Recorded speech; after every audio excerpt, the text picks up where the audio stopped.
I have been asked, as you heard, to speak on the issue of euthanasia, and as you heard, there are just, I think, 2 books left on that topic. I did a number of churches yesterday in the morning and evening, sold all the books I brought, but 2 left, so if you fight each other, you may be able to get the last 2. Only $10, so as I do with all my books, the first half is kind of the social science, medical, scientific. So any non-Christian could make use of it. And then the second half looks at the biblical and theological, which obviously helps you with your biblical worldview, how to think about these things. So we're going to spend about 30 minutes looking at the issue, which, as John said, is well, he's already mentioned 3 places. We could mention 3 more. There's right now a bill in ACT, in WA, and Queensland. So very much like the homosexual issue, the homosexual marriage, they just keep doing it over and over and over again. And they hope eventually they're going to wear us down. So after around 20 attempts with bills on homosexual marriage, as you know, sadly, it was passed last year, and it'll be the same here. The other side just keeps going, and we tend to, we fight it a little bit, and then we kind of go to sleep and forget about it. So because the other side is so committed and active and so evangelistic in their cause, and sometimes we're not, they often tend to win. So this is another battle we have to fight. And hopefully in the next half hour, we'll see why this is important. And again, if you want more details on this, the book, or the 2 that are left, has plenty of information on it, and my website as well. So we're going to look at the issue in some detail today. Obviously, the culture we live in does not affirm life. It's very much pro-death from beginning to end, right? Whether it's the unborn, those in between, or those at the end of life. Australia, like much of the West, is really a pro-death culture. It doesn't affirm life. It doesn't value life. And of course, we could spend the morning simply looking at what Scripture says about all these things. But it does speak, actually, to things like abortion, euthanasia. Go back 1 chapter in Proverbs, and it says this about God, right? All those who hate me love death. So there's a connection. You hate God, you tend to be pro-death. If you love God, you should be pro-life. The 2 go together. And of course, Jesus made it clear that the enemy comes to kill and to destroy and to steal, whereas he comes to give life and to give it more abundantly. So again, even in those 2 verses, you see the contrast between God and the devil and where we should be as believers. So obviously, a lot of battlefronts. Abortion is a big one. Euthanasia we'll do today, but even some are pushing for infanticide. Those babies already born, some are saying they as well could be killed if they don't meet certain criteria, pass certain tests. They too can be easily bumped off. So all of this is being pushed at various levels, politically and academia, media. So we, of all people, are people of life, and we have to resist all of this. So we're going to spend the time looking at what may be usually end of life. At least it's often put in those terms, people who are dying of old age, suffering. But as we'll see more and more, those who call for legal euthanasia are saying anybody, for almost any reason, should be able to kill themselves or be assisted in doing this. So many are saying if you have, a teenager who's depressed, maybe broke up with her boyfriend, doesn't feel like living anymore, or many are saying, well, they should have the right. They can just take a pill or whatever, get an injection, and they can take their life. We already have, as you know, in Australia, very high suicide rates. Youth suicide is a very big problem in Australia. So a lot of these people simply want to compound the problem and say anybody, for any reason, should be able to do this. So it's going to make things a whole lot worse. So very quickly, and again, you'll get all the details and a lot more in the book, but we need to know what euthanasia is, what it is not. It's not about what we call halting futile treatment, right? If you're on the natural course of dying and you're trying to artificially prop up a life, keep somebody alive when really they are on the path of death. So you're trying to keep them alive with all kinds of artificial means, tubes and machines. Well, that's not euthanasia. None of us who are pro-life believe you have to keep somebody alive who is on the course of death. You make them comfortable, you feed, you bring nutrition, hydration, you look after them, give them comfort, but you don't have to strive to keep them alive if they are on the natural course of death. It's not about alleviating pain and suffering. We have a word for this, that's palliative care. We should be putting money and resources into palliative care, making death and dying more easy, more bearable, making the patient more comfortable. So that isn't euthanasia. Really what euthanasia is, very simply, is the deliberate taking of a person's life prematurely.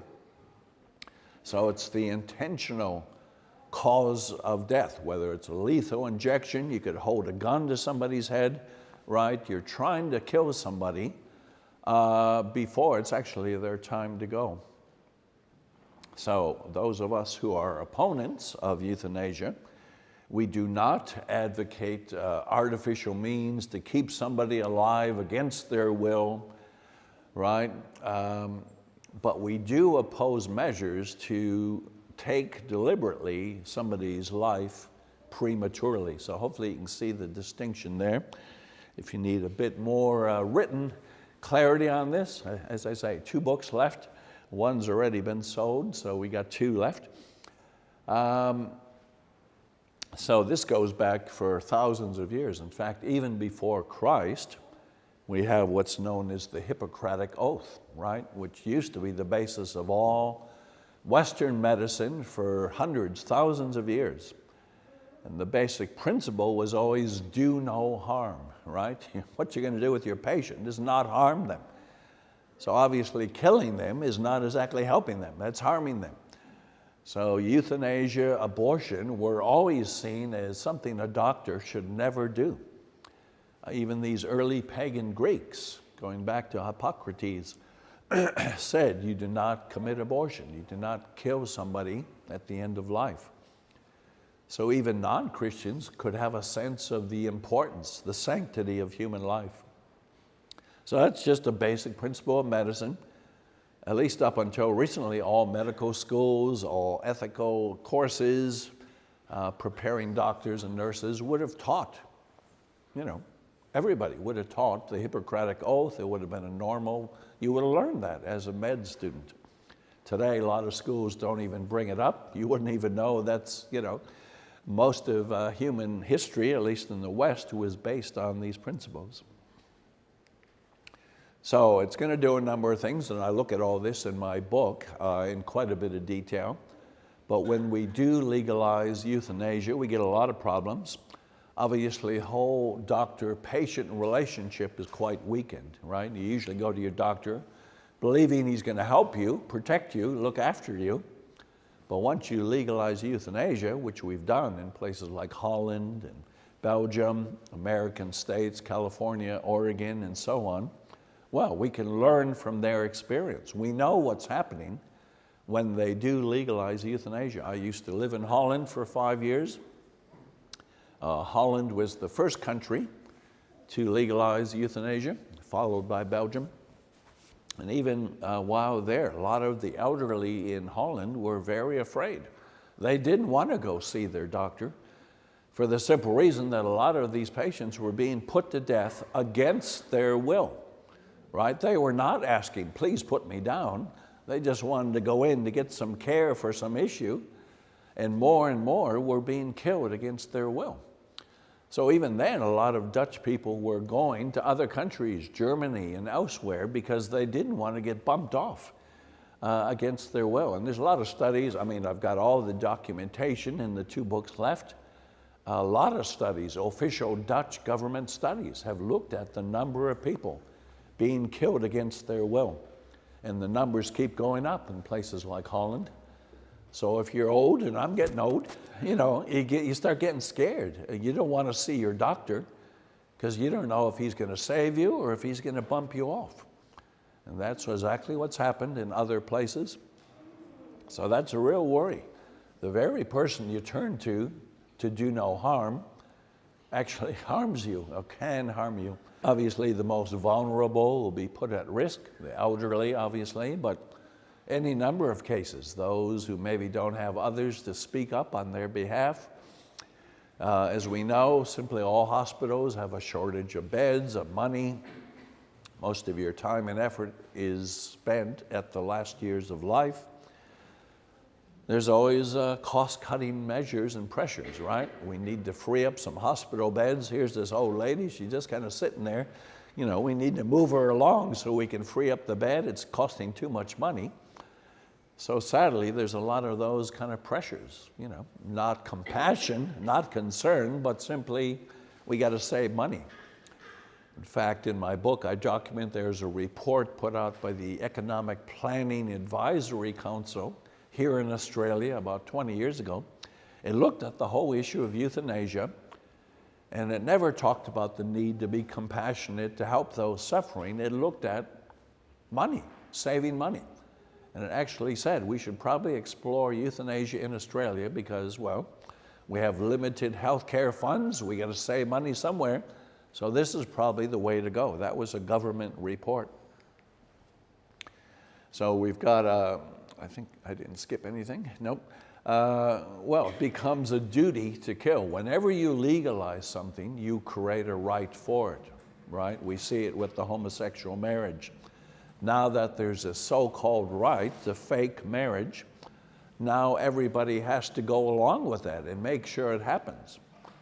So then we get into all this stuff which you may have read about from overseas. Maybe a Christian cake maker or florist does not want to make a cake for a lesbian wedding. The homosexual couple will sue the cake maker or the florist, take them to court. And many of these businesses are going out of business, Christians who don't want to do it. So it always happens. Whenever you create a legal right to something, you demand extra duties and responsibilities that everybody has to go along with it. So it's the same here. If you might have, say, a Christian hospital or you're a Christian doctor in a hospital, if there's euthanasia has become legal, well, those Christian doctors whose conscience might say, I don't want to do this, they will be forced to do it. Or they may have to lose their job. Same with abortion.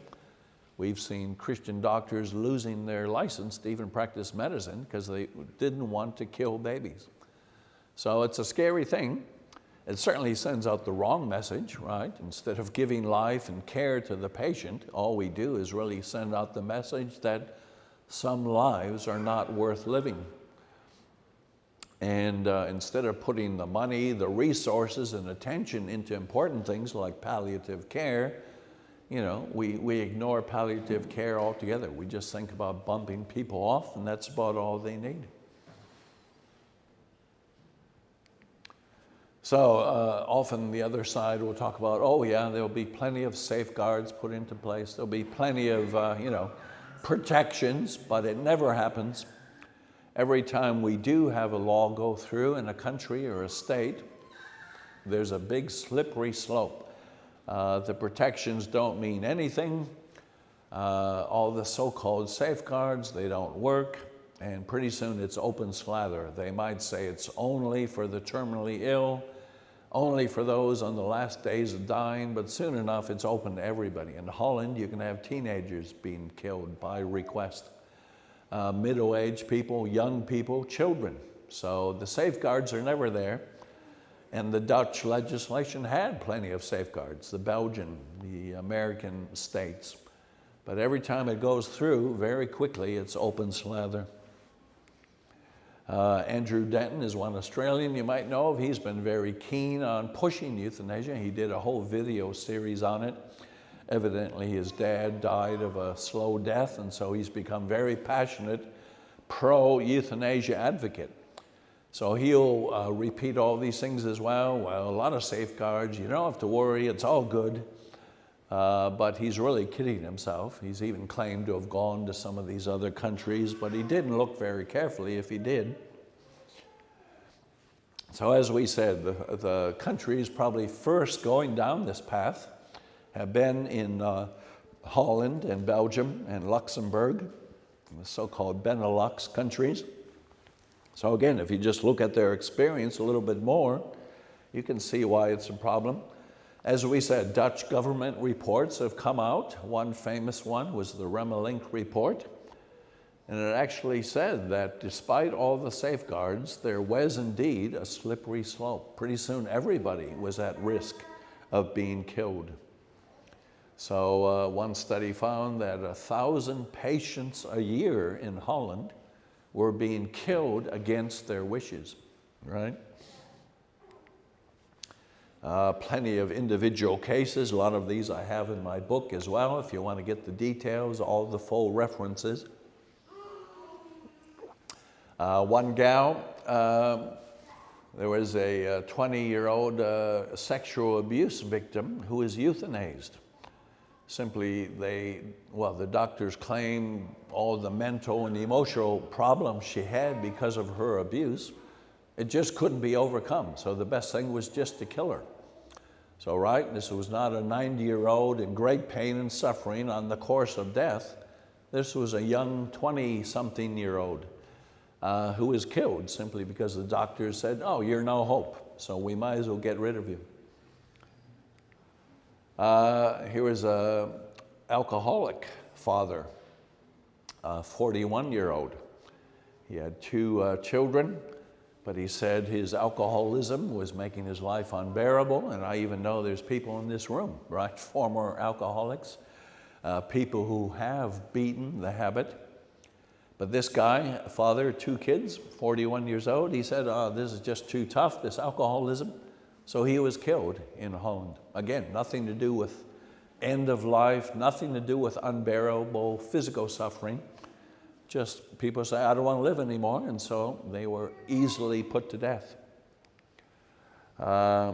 This one is quite scary. There was a female Dutch doctor who actually put drugs in the coffee of a patient and then actually had the family hold her down. The patient was saying, no, no, don't kill me, I don't want to do it. And the family actually held her down as the lethal injection was given. Imagine that, your own family members, don't kill me, and they're, quiet, sit down, we're going to do this whether you like it or not. Now, I hate to say it, sometimes people want family members bumped off. Maybe there's a will, right? Maybe there's a lot of money in the estate. I just wish grandma would hurry up and die. I want to get her money. I want to get her house, whatever. So sometimes people have bad reasons for wanting to kill people, even family members. So this was a real shocker from last year in Holland. Another gal, Alzheimer's disease, but she changed her mind.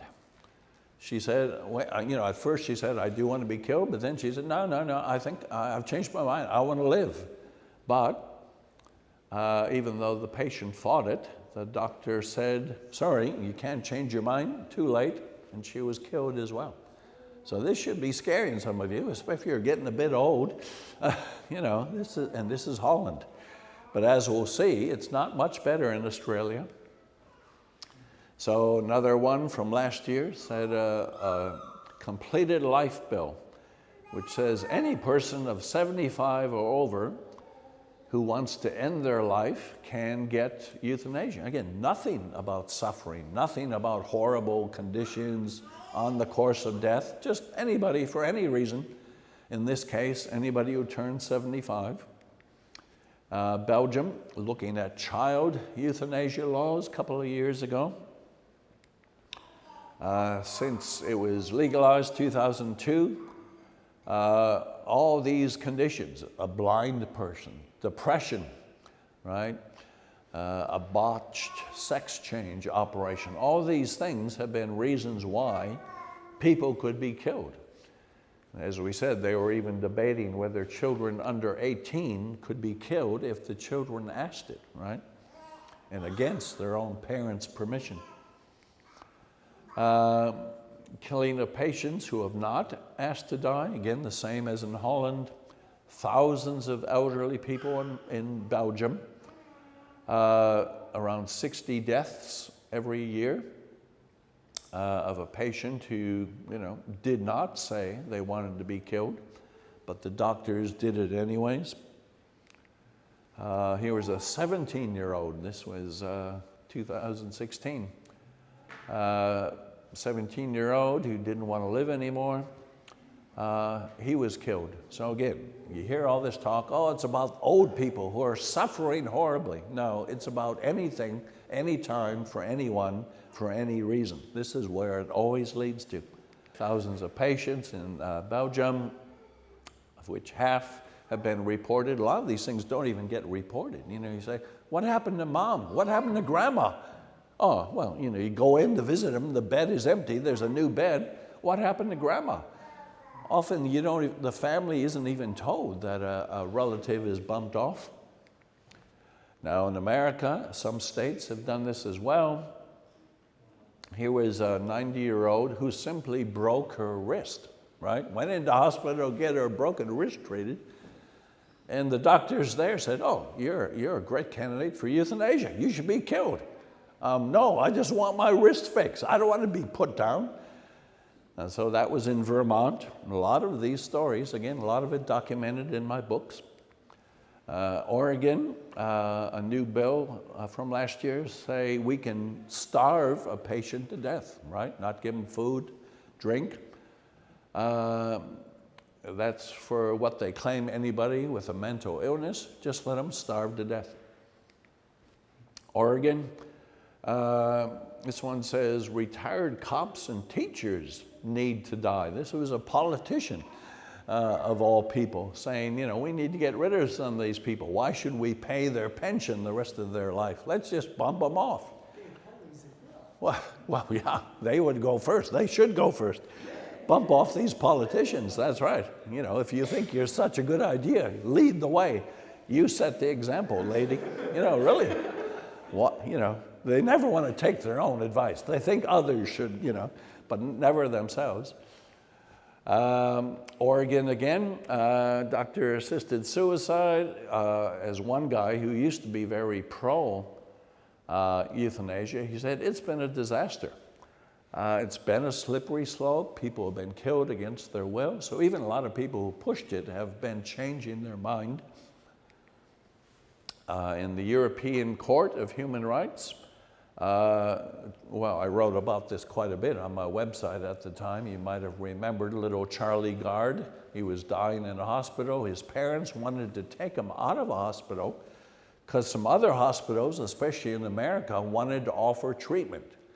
The English doctor said, no hope. He's a little toddler. He's going to die, so we will not let him be released. You cannot, as his parents, take him away and maybe get other treatment. So he did die in the UK based on some court decisions of the EU. So there's the parents, when the court told him, sorry, just because you're his parents, you don't have the right to take him elsewhere for maybe some treatment. So this has happened a number of times now where a toddler has been told by the courts, you must die, and parents just bug out. It's none of your business.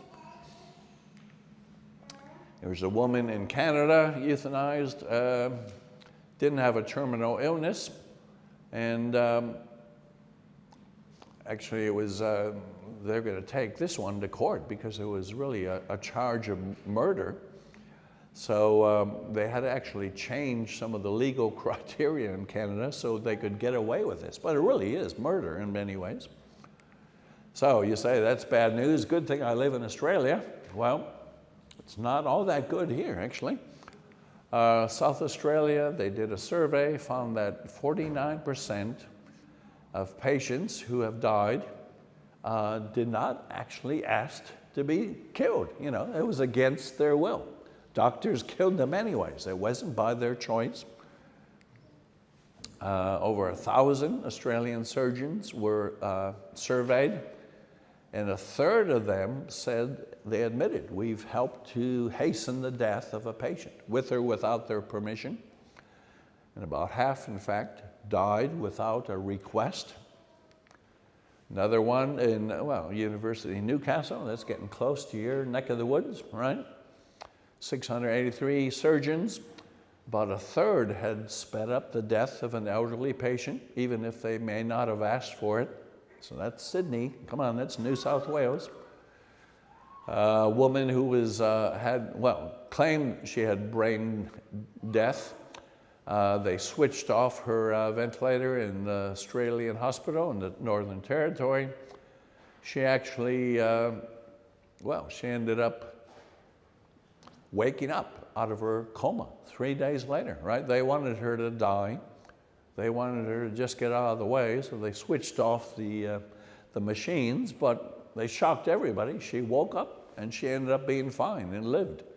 And yet the doctor said, oh, she's brain dead. She's no hope. She's a goner. Let's get rid of her. So that was Northern Territory. You might know Philip Nitsky, a famous Australian doctor who's been pushing euthanasia for years and years here. He actually said in an article some years ago that we should sell suicide pills in supermarkets, right? If you have a depressed girl broken up with her boyfriend, doesn't want to live, she can go to the supermarket, buy a 6-pack of Coke, get her suicide pills, and kill herself. So he was actually proposing this for here in Australia. Thankfully, as far as I know, so far that advice has been rejected, but he's still pushing for this, right? So you go to your local Safeway or Woolies, if he gets his way, buy your package of suicide pills, and like we said, we already have pretty high rates of suicide in Australia, especially youth suicide. So, he's been involved in a lot of cases, including knocking off people who were not terminally ill, including this Gold Coast mother. Isn't his right to practice revoked? Well, it was, thankfully, but of course he's still fully pushing his agenda and getting plenty of media time and attention. He still goes around the world. He's a hero for many. But yeah, some of these guys overstep the mark and they do eventually get punished, thankfully.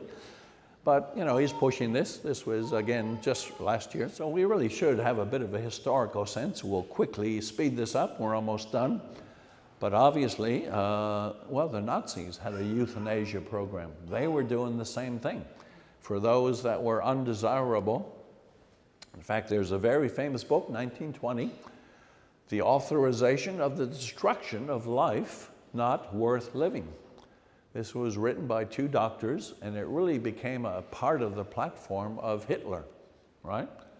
This is good. Here we have medical scientific justification for getting rid of groups of people that we don't really want around. So, right, it wasn't just the Jews, it was the elderly, the infirm, people with handicaps. They killed all kinds of people. As one Christian says, the sad fact is, most Christians in Germany allowed this to happen, right? They were in a position where they could have spoken out about it, but they didn't. I'm speaking about it now, but most churches are silent. They're not saying anything. So how long before we get to a situation not unlike Hitler's Germany? He goes on to say this is a double argument, scientific and legal, with, many Christian organizations simply went along with the secular state. They didn't argue against it. They didn't raise their voice and give a Christian witness. They just went along with it. So they are much to blame for it. Viktor Frankl, who survived a concentration camp, said an important thing: the gas chambers of Auschwitz were the ultimate consequence of the theory that man is nothing, right? Atheists, secular humanists say we came from nothing, we have no purpose, we have no reason to live. So this guy said, well, that's where you get the concentration camps. It comes out of the same worldview. You know, if Christians had spoken up, instead of letting the secular philosophers have their way in Germany, we wouldn't have had all these deaths. Very famous quote by a German pastor you might have heard. First they came for the communists. I didn't say anything. I wasn't a communist. Then they came for the Jews, but I still didn't speak up. I wasn't Jewish. And then they came for the trade unions, didn't speak. Then they came for the Catholics, didn't say anything. Then they came for the Protestants, and then they came for me, but by that time it was too late, right? Sorry, if you're going to wait until it's only you and your little group, it's going to be too late. So there were a handful, as you know. Niemöller, Bonhoeffer was another famous. He died. He was killed by the Nazis for opposing Hitler and this whole regime, but they were in the minority. They were a minority of Lutheran pastors who actually spoke up. So what do we got to do? How do we turn it around? Well, we have to get involved in this. We have to enter the public debates. That means knowing about the issues. You might want to get the books. Like I said, I've done a few on the life issues. We got, I think, 2 left. Going fast. These are some of the issues I cover. I cover about 10 major myths of the abortion issue, some of which we've already spoken to. So that gets covered in quite some detail. Obviously, there's a lot of things we can do. There's plenty of good pro-life groups out there you should get involved with. Plenty of good Christian groups, whether Family Voice, ACL, Culture Watch, Australian Family Association. In addition to the pro-life groups, we have to support, obviously, politicians who are pro-life. We have to be willing to speak up.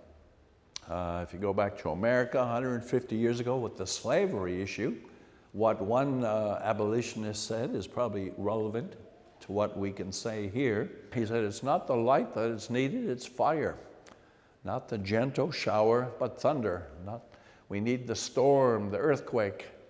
The feeling of the nation must be quickened. The conscience of the nation must be aroused. Propriety of the nation must be startled. The hypocrisy of the nation must be exposed. And its crimes against God and man must be proclaimed and denounced. So obviously many Christians led the way against slavery. You think of Wilberforce in England, Finney and others in America certainly fought this. But we need to do the same today with abortion, euthanasia. Again, more passages that are, maybe abortion was not in mind when they were written, but I think they can be 100% applied to euthanasia, abortion. Rescue those who are being led to the slaughter. Hold back those going to their own death. Speak up for those who cannot speak up for themselves, for all the rights of the destitute. American president, the third, said the chief purpose of government is to protect life. If you give up on that, you've given up on everything. And sadly, most governments today have given up on that. So we're in a battle, in which case we don't have the luxury of sitting on a fence. We have to get involved. If you're not part of the solution, you're part of the problem. Or as Jesus put it, you are salt and light. You're called to be, not an optional extra. It's part of what you're called to be as a believer. So I think that's it. That's my website. As I say, I've got a lot of articles on euthanasia, abortion, all these issues, so you can go there. You got 2 books left. But we have to do something. At the very least, you can be praying about these issues, but we can write letters to politicians. We can get on talkback radio. You can talk to your neighbors, talk to your friends. You say, I don't know much about euthanasia. Well, how convenient. There's still 2 books back there waiting to be picked up. If I'm not getting my hint across by now, I guess I've said it enough. But we have to learn. We have to get some basic understanding of some of these issues. So we can talk with our neighbors and our friends. They say, what do you think? What's wrong with euthanasia? Well, you should be able, as a Christian, to give a reason for why, you think it's not a good idea.